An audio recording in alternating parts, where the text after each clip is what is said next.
Looking for some new art inspired by the national parks? Then be sure to check out our online store, The Gaze Shop. This season, as we explore the landscapes of Olympic National Park, Mount Rainier National Park, Carlsbad Cavern National Park, and Guadalupe Mountains National Park, we've got some new items and designs coming your way. Introducing our Olympic National Park and Mount Rainier National Park posters. These 12 by 18 posters make a great addition to any home or office, or a great gift for any lover of the national parks, even if that national parks lover is you. Whether it's art for your wall or a sticker for your water bottle, you're sure to find something that sparks your love of the outdoors. Visit shop.gazeatthenationalparks.com to bring some of the national parks home with you. Hello and welcome to Trail Mix by Gaze at the National Parks. I'm Mike. And I'm Dusty. If you're joining us for the first time, Trail Mix is the short format episodes of our show. While our long format episodes explore one hiking trail in one national park, one park at a time, Trail Mix allows us to dive deeper into the things we didn't get to cover in our long format episodes, including interviews, history, science, and environmental justice. That's right, and this Trail Mix episode is all about the ring of volcanoes around the Pacific Ocean known as the Ring of Fire. Okay, so how long have you been a fan of Johnny Cash? Ever since you saw Reese Witherspoon play June Carter Cash. I was trying to make a joke. I was like, you mean the guy that hands out money at the ATM, Johnny Cash? Oh, God. Yeah, it's not good. Tired.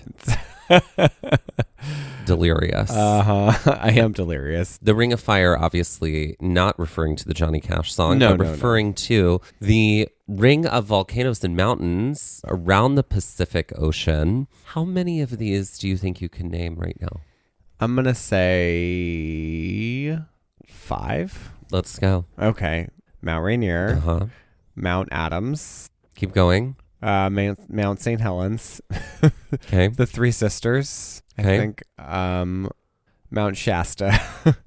You are right about Shasta. Okay.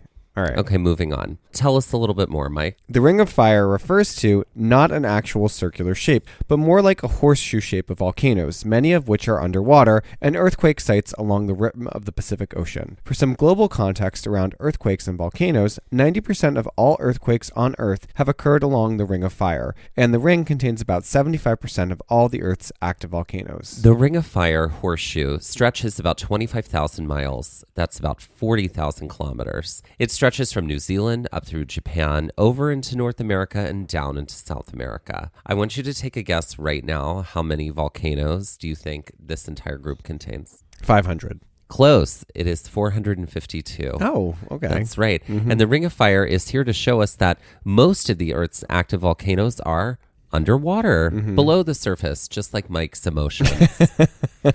Deeper than I ever dreamed of. Exactly. There are some active volcanoes as well as dormant volcanoes in the Antarctic area that could be considered part of the Ring of Fire, perhaps even closing the ring, making it into a circular shape, but they are not widely considered part of this group, so the horseshoe remains. Sorry, Antarctica, you can't sit with us. That's right. You wore sweatpants 2 days in a row.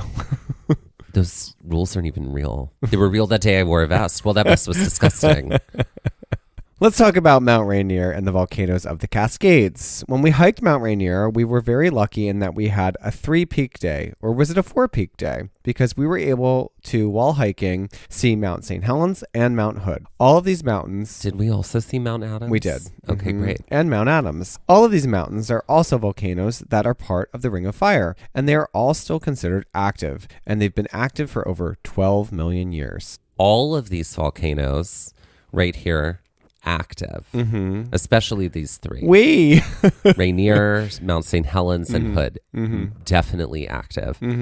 In fact, Mount St. Helens is the most active volcano in the lower 48 of the U.S. Yeah. Mount St. Helens had erupted in 1980. You were here. You remember. I don't, because I had not been born yet for another at least 15 years. Oh, we're in our twink era right now? It seems. Right. For obvious, it seems. So, you're looking like, someone from NSYNC fell off the bus right now. What you remember about the Mount St. Helens eruption since you saw it live on the news. I wasn't alive. I wasn't born. She lied. I was born in 1984. I know, everybody. sweetie. We know. My social security number is. We get it. We get it. But when did you learn about the Mount St. Helens eruption? I don't know. Like the first time that came into the field of my vision. Middle school, maybe? Like it was talked about? I don't know. I see. Okay. Maybe when we talked about volcanoes at some point in elementary school. I learned about it in the first grade. I think it was because they were like trying to use current events to teach about volcanoes. Because you were born in 1790 and they were like, correct. You don't become a witch in the first grade for at least almost 100 years. But I remember our teacher made us do like a whole report on Mount St. Helens and like some sort of facet of it about the eruption or whatever.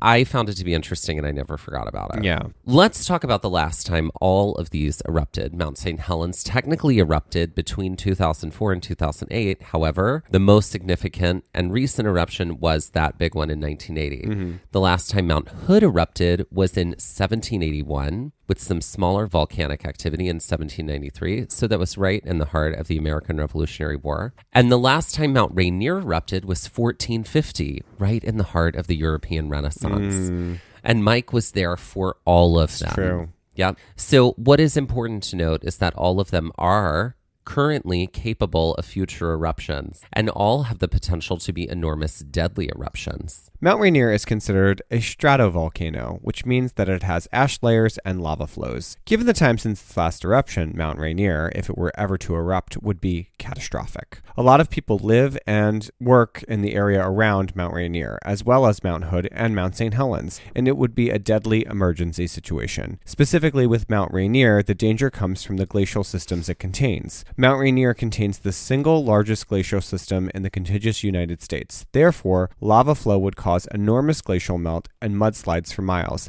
and flooding in all of the surrounding areas. If the national parks are brought to us by, say it with me, Mike, erosion, then the Ring of Fire is sponsored by plate tectonics, or the giant slabs of the Earth's crust that move around and once fit nicely together, but have been broken up into puzzle pieces. Ladies and gentlemen, please welcome to the stage Pangea. She's a lava flow queen. That's right. That's right. And in fact, plate tectonics is what defines the Ring of Fire, as in the only reason you can be part of the Ring of Fire is if you became a volcano because of this plate tectonic stuff. Boundaries in plate tectonics happen when tectonic plates come in contact. When plates crash into one another, a convergent boundary occurs. Convergent boundaries are often associated with subduction zones, not to be confused with seduction zones. This happens when the heavier tectonic plate moves underneath the lighter one. This creates a deep trench. The pressure and movement created from these trenches also help to form islands and mountain ranges. Some examples of this: the Aleutian Islands in Alaska run parallel to the Aleutian Trench. Also, these Aleutian Islands also contain 27 of the United States' 65 historically active volcanoes. What does historically active mean? I'm so glad you asked. Well, an active volcano means that there is scientific evidence of activity, like a lava flow or an ash layer. A historically active volcano means that there has been an eruption since we started recording history. So, are Mount Hood, Mount St. Helens, and Mount Rainier considered historically active? Yes. That is correct. And of course you knew that because you were there for all of them. An example of That's me. That's right. An example of the... That's me. Oh, go for it. You kept saying that's you. Like, I'm like, you're just adding to the joke, gal. An example of the trench mountain range relationship can be found in South America with the Andes Mountains that run parallel to the Peru-Chile Trench. Another type of tectonic boundary is the divergent boundary. This is when tectonic plates pull apart. This creates seafloor spreading and can lead to the development of high ridges on the ocean floor. The East Pacific Rise is an example of this, and it's caused by the divergent boundary created by the Pacific Plate and the Cocos Plate, as well as the Nazca Plate and the Antarctic Plate. Another type of tectonic boundary that contributes to the Ring of Fire is the transform boundary. And we don't mean the peace one experiences when they finally set parameters for themselves and those around them. A transform boundary is when one tectonic plate moves across another.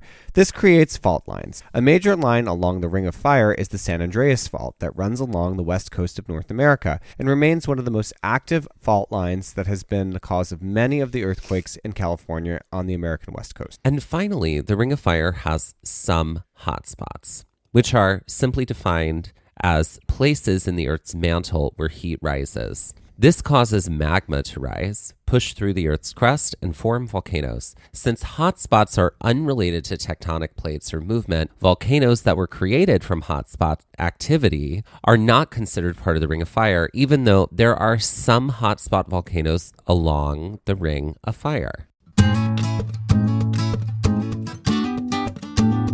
Hey y'all, it's Dusty and Mike with exciting news. That's right, it's our episode finder. It's all about making finding our episodes even easier. Want to find more episodes about hikes in Shenandoah? With over 10 episodes across 2 separate seasons, it would have involved a lot of scrolling and searching. Now, with our episode finder, you can find all those episodes with a few easy clicks. That way, finding an episode on Yosemite from season 1 is just as easy as finding an episode on Zion, Yellowstone, and Haleakala, all in separate seasons. With over 275 episodes in 35 different national parks, our episode finder will add ease when finding out more about hikes in these spaces. But it's not just about hikes by national park. We've categorized our entire library so you can find hikes by state, hikes by terrain, and hikes by difficulty. And all of our Trail Mix episodes are there too, so you can easily find our science-based episodes, interviews, and more. Planning a trip to Colorado and want to hear more about our adventures there? Want to grunt it out on some really tricky trails or learn more about glaciers, grasslands, and mountains? Just click the link in our show notes or on our Instagram bio, and it pops right up. You can also head directly to our website and look for the episode finder at the top of the navigation bar. Conquer one hike in one national park, one park at a time, with just a few clicks with our episode finder. Happy trails!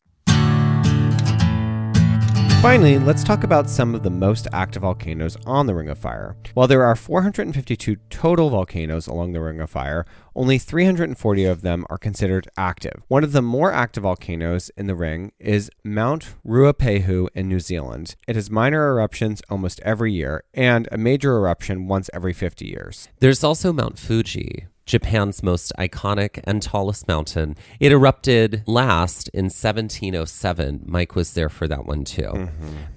But a recent earthquake has moved Mount Fuji into what they refer to as a critical state. Japan is also known as one of the most tectonically active places on the globe and is responsible for about 10% of the world's volcanic activity. So much plate tectonics. Yeah. I know. I mean, we knew that plate tectonics were involved. Of course. Right? Because anytime we get like mountains or, I mean, you know, go listen to our whole thing about the science of mountain ranges or the science of the Tetons, right? We explore like what happens when plates, you know, like collide and how they create mountains and what all that looks like.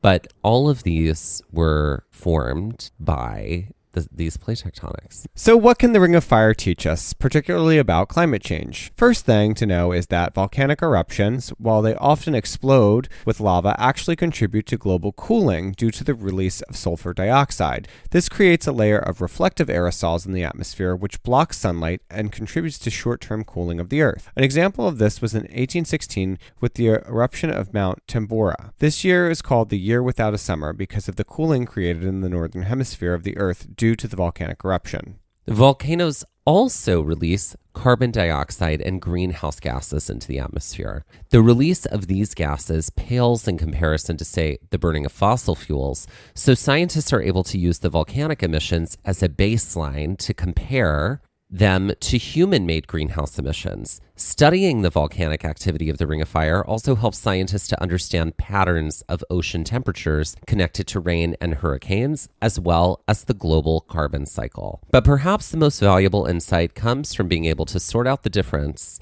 between the Earth's natural climate change evolution and the human-made component of the climate change evolution, and how they actually compare. The sources for today's episode include National Geographic Society, the National Oceans and Atmospheric Administration, and the United States Geological Survey. And let's end this trail mix with a game.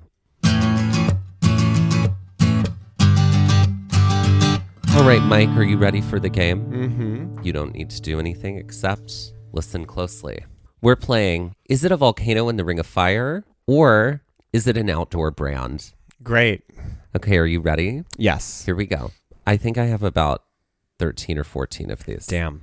Erebus. A volcano. That is correct. It's in Antarctica. Patagonia. It's an outdoor brand. That is correct. It's an outdoor brand. Rinjani. It's a volcano. It is a volcano in Indonesia. Tambora. It's a volcano. Correct. We mentioned it earlier. It's also in Indonesia. Cotopaxi. It is both a volcano and a brand. That is correct. So look at you go. Do you know where that volcano is? It is in Guatemala? Ecuador. Ecuador. We talked about this in our season 7 trail map. That is correct. It's part of my game. That is right. Mm-hmm. Fjallraven. It's a volcano. Incorrect. It's an outdoor brand out of Sweden or Norway. One of those. Yeah. Krakatoa. It's a volcano. That is right. And it's out of Indonesia. Terraware. It's a outdoor brand. Incorrect. Damn. It is a volcano out of New Zealand. Spur. It's an outdoor brand. Wrong. It is a volcano in Alaska. Okay. Montaigne. It's an outdoor brand. That's right. It is an outdoor brand. Redoubt. It's a volcano. That is right. Do you know where? In the Aleutian Islands. Correct. In Alaska. Pacaya. It's a volcano. That's right. Do you know where? In the Aleutian Islands. Incorrect. In Guatemala. Kamak. It's an outdoor brand. That's right. Out of Texas. And there you go. That was, is it a volcano in the Ring of Fire, or is it an outdoor brand?